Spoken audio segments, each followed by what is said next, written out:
Shalom Chaverim and welcome to Regah Bivrit. We are today in a very special parasha, in Parashat Ki Teitzei. Parashat Ki Teitzei and the following week Parashat Ki Tavo are important because in both of the parashiyot we are really seeing the definition of the Ve'ahavta Regah kamocha. You see, God is taking a lot of time in teaching now the details behind loving our neighbors and ourselves. I would like us today to pick up the text specifically in the book of Deuteronomy chapter 22 verse 1. He says, "Lo tireh et shor achicha o et siv nidchim ve'it'alamta me'em hashev tashivam le'achicha."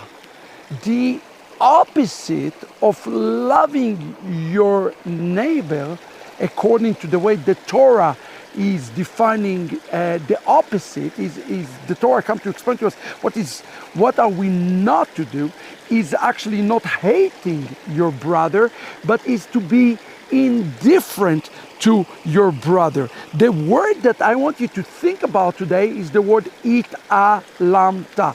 The word it'alamta is one of the most frightening words in the Torah. It's a word that signifies indifference. And the Torah says to us, no matter what you do, you are not to be indifferent for your brother needs. Do not be indifferent for your brother suffering. Do not be indifferent for your brother loss. These are the things such as like anichum avelim, those who are mourning, to comfort those who are lost. A loved one. Those are the ABC, or somebody who have lost something physical. That's part of this entire thing of nichumim. And the Torah tells us here that when we see the nichumim, we are to do go and above and restore the physical loss to our own brother. And listen to what the Torah continue.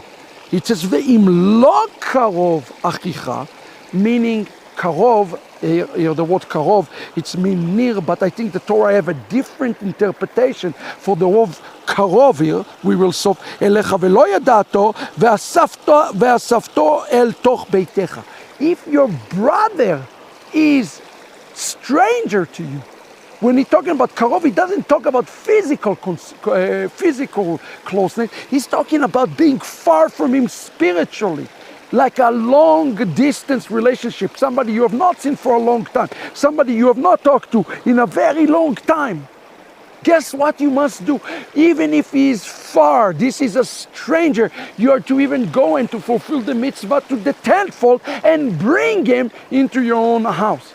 That, friend, is falling into the category that it's called Achnasat Orchim. There is no greatest mitzvah than Achnasat of Orchim. And the very first time we see Achnasat Orchim is in the book of Genesis, chapter 18. והיה עמך עד דראש אחיך אותו והשבת לו.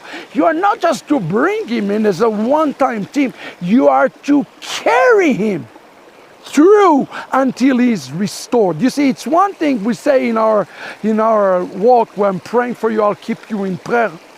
But what is it says by Yeshua himself? When I was naked, you give me clothes, and when I was hungry, you fed me. This is Torah, brothers and sisters. The Torah is the asiyah of doing a mitzvah that is difficult toward a brother who is very far away. He is in a great distance from us. וכן תעשה לחמורו, וכן תעשה לשמלתו, וכן תעשה עבדת אחיך. Which the Torah here is giving us a generic rule. עבדת אחיך. Anything that your brother is lacking, emotionally, physically, spiritually, psychologically, you are responsible to restore. This is what the Torah is coming to teach us today, that we are to restore avdat achicha. This is an important word. Anything that your brother is lacking is upon us today. And asher tovad mimenu matzata velo tochal להתעלם. You find it and you cannot ignore it. The Torah has come to teach us that until our brother is restored, we cannot be ignoring it. You cannot be ignorant. So don't go today with ignorance and with indifference. Because one who is indifferent, brothers and sisters, toward his own brother is indifferent before God. Mi kamocha ba'elim Adonai. The word elim, Aleph, Lamed, Mem. Indifference. One who is indifferent to his brother, God will be indifferent to him. And this is, friends, our Regah Bivrit today.